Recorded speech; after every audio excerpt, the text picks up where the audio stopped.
So it's fair to say that the FIFA Club World Cup has been a controversial issue. In the lead up to the final, Gianni Infantino was saying that football is now heading towards a golden era. Arsene Wenger, who also works for FIFA, interestingly, says that the tournament has been a resounding success. But not everybody has been agreeing. I think even Chelsea fans, of course, Chelsea winning the tournament overall, will admit that it's not been the most straightforward of times. There have been many issues, of course, the extreme heat at times, the thunderstorms causing multiple delays, as well as, of course, the dwindling crowds early on in the competition really did ask a lot of questions of this tournament. Was it a success? Was it not? Well, the players' union themselves, FIFPRO, have come out and said that FIFA's handling of the World Cup has been a fiction. It has not actually been a success like they are trying to portray. So who's right on this one? Who's wrong? Let's have a look at this full article I got here on thefootballchronicle.com as always, guys. FIFA's Club World Cup has drawn heavy criticism from the head of Global Players Union FIFPRO, with Sergio Marchi describing it as nothing more than a fiction driven by profit rather than player welfare. In a direct attack on FIFA President Gianni Infantino, Marchi likened his leadership style to that of the Roman Emperor Nero. What was presented as a global celebration of football was nothing more than a fiction created by FIFA, promoted by its president, without dialogue, sensitivity and respect to those who sustain the game with their daily efforts, Marchi said.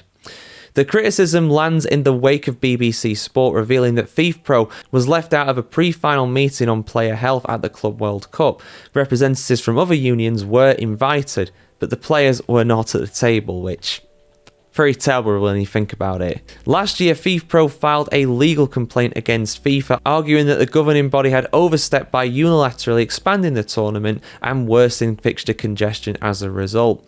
The legal challenge, filed under European competition law, accuses FIFA of prioritising financial gain over athlete health. I mean, yeah, they do. But have they gone too far? Is this endangering the players unnecessarily? That's a controversial issue in itself. Infantino recently labelled the revamped event as the most successful club competition in the world and claimed it marked the beginning of the golden era of global club football. Sure, Gianni, sure. Marchi, however, issued a stern rebuttal. While acknowledging the tournament had offered fans a showcase of top-level talent, he warned of a widening gap between the tournament's spectacle and the lived experience of most footballers. A grandiloquent staging inevitably reminiscent of the bread and circuses of Nero's Rome, Marchi said, referring to the Roman leader's use of public entertainment to distract from the regime's lack of reform. According to Marchi, the players' health was neglected during the Club World Cup, especially under soaring temperatures in the USA. The tournament was held under unacceptable conditions that put the players' physical integrity at risk, he outlined.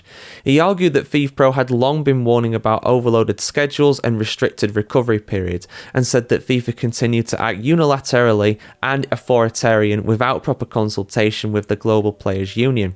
Marchi called the Club World Cup organisation based solely on a logic of economic profitability, not human sustainability, insisting the situation was not be repeated at the 2026 World Cup.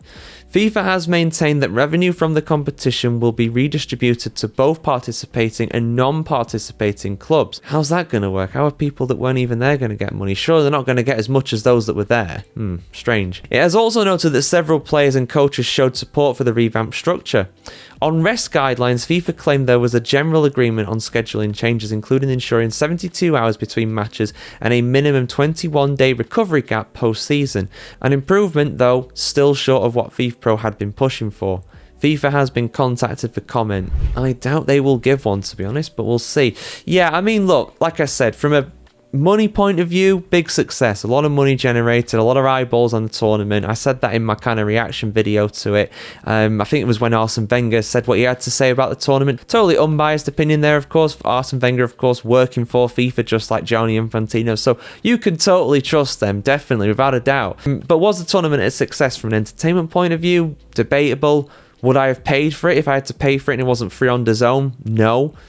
I did put it on in the background and watch a few of the games. I watched the final. It was a good match, but I get it from a player welfare point of view. It's a disaster. I mean, You know, the gap now for these teams like Chelsea and PSG between this old season finishing and the new one starting is tiny.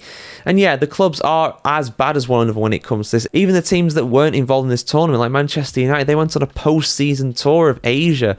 You know, if the players are really struggling that much, why are they going out on these tours? I know they don't have a choice. I'm not blaming the players here, but what I'm saying is it's not just the Club World Cup. There are so many examples of it. I mean, remember when Tottenham and Newcastle played each other after the end of last season in Australia? They flew all the way out to Melbourne. I think they played at the MCG possibly. They played in some stadium in Melbourne anyway, in Australia.